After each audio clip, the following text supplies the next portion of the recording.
पिछले वीडियो में अपन ने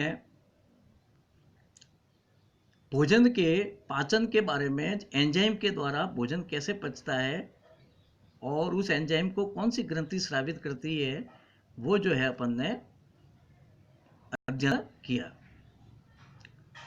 आहार नाल के अंदर जितने भी, अब यहाँ पर इस वीडियो में अपन भोजन का पाचन कैसे होता है वो अपन पढ़ेंगे। भोजन के पाचन की क्रिया कई यांत्रिक यानी मशीनरी क्रिया, एक प्रकार से मशीन, आहार नाल भी मशीन की तरह कार्य करती है, संकुचित होती है, फैलती है और रासायनिक प्रक्रियाओं द्वारा संपन्न होती है, यानी एंजाइमों के द्वारा, केमिकल पदार्थों के द्वारा होती है।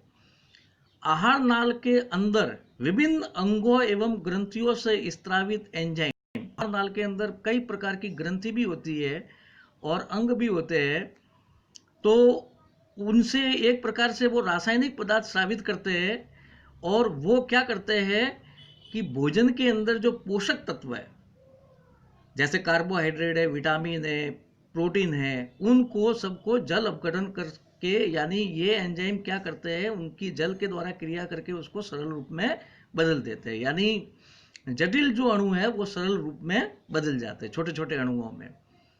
ये एंजाइम सामान्यतः हाइड्रोलेजेस वर्ग के कहलाते हैं। ऐसे एंजाइम जो है वो जो है जल अपघटनी एंजाइम या हाइड्रोलेजेस वर्ग में आते हैं। हाइड्रोलेजेस यानी जल अपघटनी वर्ग। पाचन में कार्य करने वाले प्रमुख जो एंजाइम है वो जो है वो चार तरह के हैं। एक तो वे होते हैं जो जल अपघटनी एंजाइम चार तरह के। एक तो है कार्बोहाइड्रेट पाचक, जैसे इसमें जो है कार्बोहाइड्रेट के अंदर एमिलेज, माल्टेज और सुक्रेज आते हैं। प्रोटीन को पचाने वाले जो हार्मोन्स है वो ट्रिप्सिन, काइमोट्रिप्सिन और पेप्सिन। ट्रिप्सिन और काइमोट्रिप्सिन ये अग्नाशय ग्रंथि के रस में पाए जाते हैं। पेप्सिन जो है वो आमाशय के अंदर पाया जाता है। वसा को पचाने वाला जो हार्मोन्स है वो भी अग्नाशय रस में पाया जाता है और वो जो है वो लाइपेज है। अब न्यूक्लियसेस, जो न्यूक्लिक अम्ल जैसे डीएनए और आरएनए, इनको पचाने वाले जो हार्मोन्स है वो न्यूक्लियोटाइडेज और न्यूक्लियसेस जो है वो कहलाते हैं। भोजन को चबाने व लार के साथ मिलाने का कार्य मुख गुहा में संपादित किया जाता है। यानी अपन जो भोजन, सबसे पहले डायरेक्ट भोजन अपन निगलते नहीं है, पहले भोजन को चबाते हैं और चबाने से क्या है, भोजन जो है थूक यानी लार के साथ में बराबर मिलता है। लार के अंदर एक प्रकार का चिकना पदार्थ पाया जाता है जिसको अपन श्लेष्मा कहते हैं।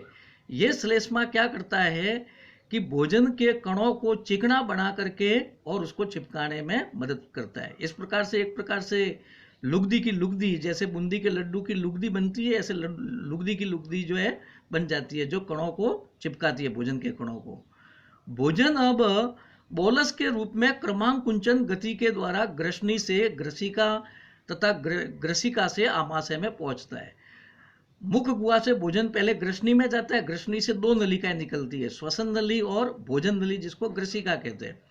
यहाँ पर भोजन है तो भोजन जो है भोजन नली यानी ग्रसिका में जाएगा और ग्रसिका से आमाशय के अंदर पहुंचता है। अब आमाशय के अंदर भोजन के प्रवेश को, आमाशय के अंदर भोजन का प्रवेश करवाना या नहीं करवाना, वो जठर ग्रसिका अवरोधिनी यानी जठर ग्रसिका अवरोधिनी यानी एक प्रकार की अवरोधिनी पेशी होती है जो आमाशय यानी जठर और ग्रसिका यानी भोजन नली के बीच में पाई जाती है। यह नियंत्रित करती है। लार में उपस्थित एंजाइम जो टाइलिन है, टाइलिन या अपन जिसको कल पढ़े थे एमाइल, ये पहले वीडियो में पढ़े थे एमाइलेज, मुख गुहा में ही कार्बोहाइड्रेट का यानी भोजन का पाचन अपने मुख गुहा के अंदर यानी मुख के अंदर ही जो है वो इसका जो है शुरुआत जो है वो हो जाती है। यानी एमाइलेज और टाइलिन जो लार में एंजाइम थूक में पाया जाता है वो कार्बोहाइड्रेट का जल अपघटन कर देते हैं। यहाँ ऐसा कहा जाता है कि करीब 30% स्टार्च, जो भोजन में कार्बोहाइड्रेट 30% होता है, उसको जो है मुख गुहा के अंदर यानी मुख के अंदर ही माल्टोज में अपघटित कर दिया जाता है, यानी माल्टोज में बदल दिया जाता है। अब भोजन किस में जाएगा, मुख गुहा से भोजन नली यानी ग्रसिका से, और ग्रसिका में, और ग्रसिका से भोजन जो जाएगा आमाशय में। अब आमाशय में पाचन क्रिया शुरू जो है होती है। आमाशय में जो अपन कहेंगे कि 3 प्रकार के स्राव होते हैं, जिसको अपन कहते हैं म्यूकस, प्रो एंजाइम पेप्सिनोजन और हाइड्रोक्लोरिक अम्ल। म्यूकस एक प्रकार का चिकना पदार्थ होता है और प्रो एंजाइम पेप्सिनोजन जो निष्क्रिय होता है, बाद में वो सक्रिय रूप में पेप्सिन में बदलता है, और हाइड्रोक्लोरिक अम्ल, ये 3 पदार्थ जो है आमाशय से जो रस निकलता है, जिसको अपन जठर रस भी कहते हैं, उसमें ये एंजाइम पाए जाते हैं, प्रो एंजाइम पेप्सिनोजन और हाइड्रोक्लोरिक अम्ल और म्यूकस। म्यूकस क्या होता है? आमाशय के अंदर जो श्लेष्मा ग्रीवा कोशिकाएं होती है, जिनका नाम ही म्यूकस को हिंदी में श्लेष्मा कहते हैं, तो श्लेष्मा यानी आमाशय की ग्रीवा कोशिका जो होती है, श्लेष्मा ग्रीवा कोशिका, उसके द्वारा ये म्यूकस जो है वो स्रावित किया जाता है। प्रो एंजाइम पेप्सिनोजन क्या करता है? हाइड्रोक्लोरिक अम्ल आमाशय में भोजन को कैसे बना देता है? अम्लीय बना देता है, यानी उसका पीएच जो है वो डाउन कर देता है। अब प्रो एंजाइम पेप्सिनोजन हाइड्रोक्लोरिक अम्ल अम्लीय वातावरण में सक्रिय एंजाइम पेप्सिन के अंदर बदल जाता है, यानी पेप्सिन में परिवर्तित हो जाता है, जो आगे जाके प्रोटीन का पाचन करता है। अब यह जो है पेप्सिन क्या करता है? भोजन में प्रोटीन का अपघटन शुरू करता है।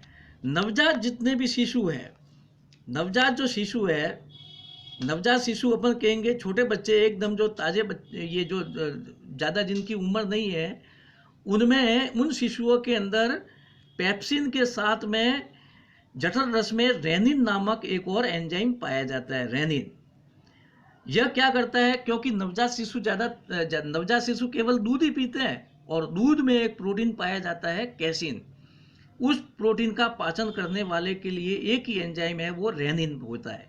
तो नवजात शिशुओं में पेप्सिन की जगह पर रेनिन जो है वो पाया जाता है, जो दूध का पाचन करता है। पेप्सिन होगा तो भी कम मात्रा में।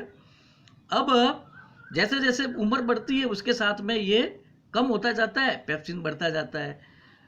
आमाशय के अंदर ही ऑक्सिनटिक कोशिका होती है। ऑक्सिनटिक कोशिकाएं क्या करती है? हाइड्रोक्लोरिक अम्ल का स्त्रावन करती है, यानी हाइड्रोक्लोरिक अम्ल स्रावित होता है आमाशय के अंदर ऑक्सिनटिक कोशिकाओं के द्वारा, जो क्या करता है? भोजन को अम्लीय बना देता है। आमाशय में भोजन कुछ घंटों तक संग्रहित रहता है, कुछ घंटों तक, अपन कह सकते हैं 3 से 4 घंटे तक इकट्ठा रहता है भोजन में, और लगातार भोजन, आमाशय के अंदर पेशियां होती है, वो सिकुड़ती और फैलती है, जिस कारण से भोजन में जठर रस यानी आमाशय रस बराबर मिलता जाता है, और साथ साथ में एक प्रकार से काइम बन जाती है, और जो है वो छोटे कणों वाली लुगदी जो है वो बन जाती है, काइम मिश्रित, जिसमें ये तीनों चीजें जो है वो मिली रहती है।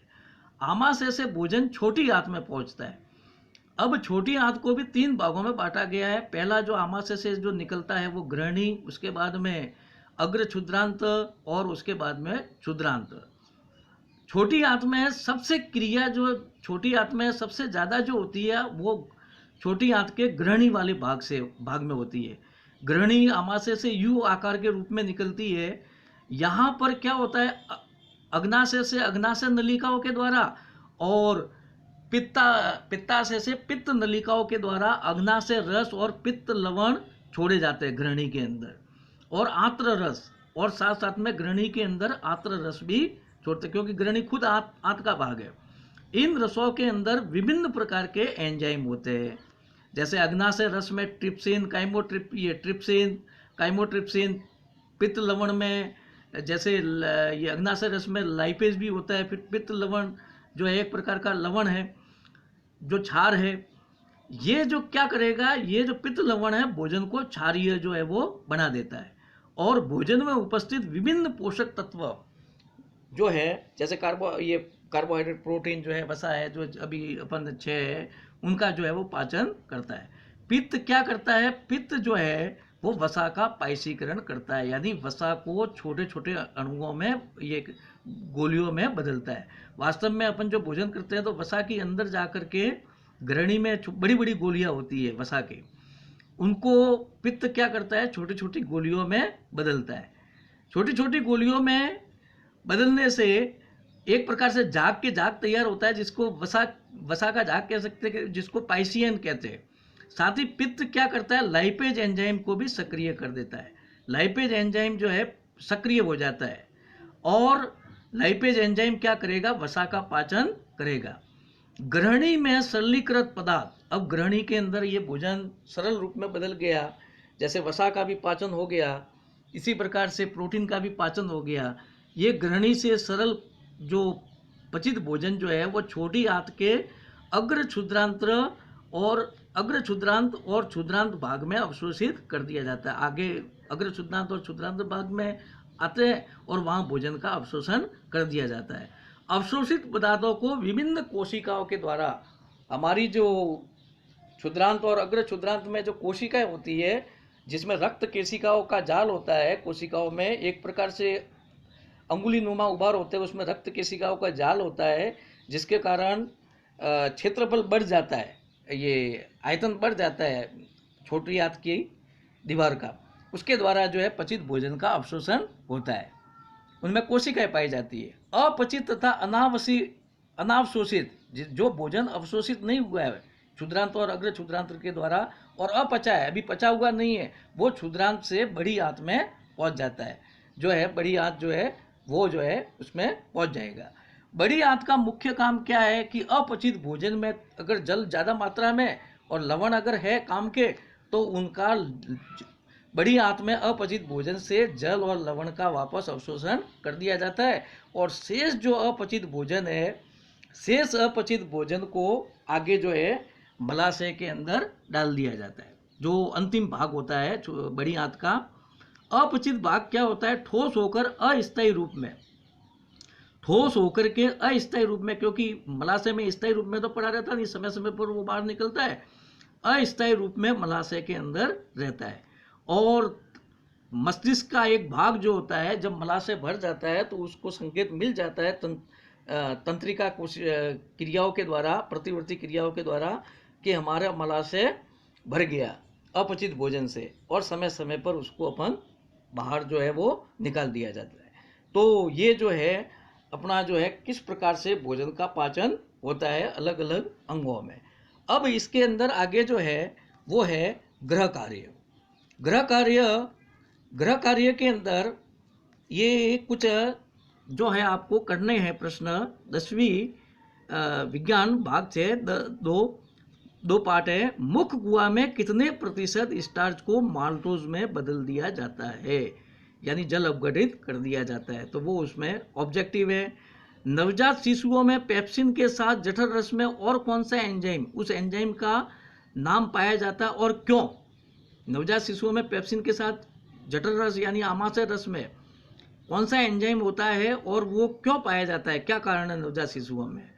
फिर हाइड्रोक्लोरिक अम्ल का श्रावण, हाइड्रोक्लोरिक अम्ल किन कोशिकाओं के द्वारा स्रावित होते हैं, उन कोशिकाओं का नाम बताना है। फिर ये थोड़ा बड़ा है, आमाशय में कितने प्रकार के स्राव होते हैं, उनके नाम जो है वो बताइए। जो 2-3 लाइन का प्रश्न है, तो इसको आपको बताना है। तो ये आपके प्रश्न है ग्रह कार्य। धन्यवाद।